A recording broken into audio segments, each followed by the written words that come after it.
বন্ধুরা আসসালামু আলাইকুম। দেশ এবং দেশের বাইরে যেখান থেকে আমাকে দেখছেন আপনাদেরকে আবারও স্বাগত জানাচ্ছি। আজকে যে বিষয়টা নিয়ে কথা বলবো সেটা হচ্ছে ই পাসপোর্ট এবং ই পাসপোর্টের একটা নোটিফিকেশন আছে, সেটা হচ্ছে পাসপোর্ট শিফটেড। সো এই বিষয়টা অ্যাকচুয়ালি কি, এরকম এটা এর ধরনের লেখা থাকলে আসলে কি হয়।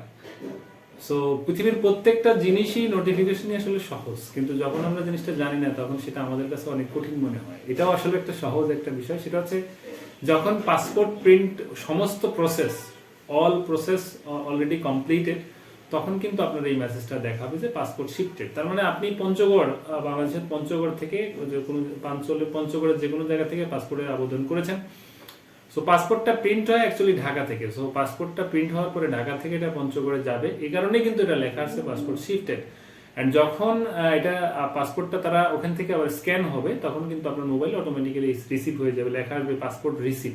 তখন কিন্তু আপনার মোবাইলে কিন্তু পাসপোর্টটা কালেক্ট করতে বলবে। তো আমি আপনাকে দেখাই যে এটা এসএমএসটা অনেকটা এরকম, যে শিফটেড হলে কি হয়, আর হচ্ছে গিয়ে এই যে দেখেন পাসপোর্ট শিফটেড, এই ধরনের একটা এসএমএস আসবে।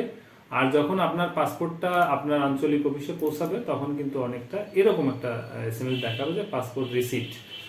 সো বন্ধুরা, আশা করি আপনারা এই পাসপোর্টের এই যে নোটিফিকেশনটা পাসপোর্ট অফিসের, এটা বুঝতে পেরেছেন। যদি তারপরেও এই ছাড়া অন্য কোনো নোটিফিকেশন সম্বন্ধে আপনাদের কোনো প্রশ্ন থাকে, কমেন্ট করে জানাবেন।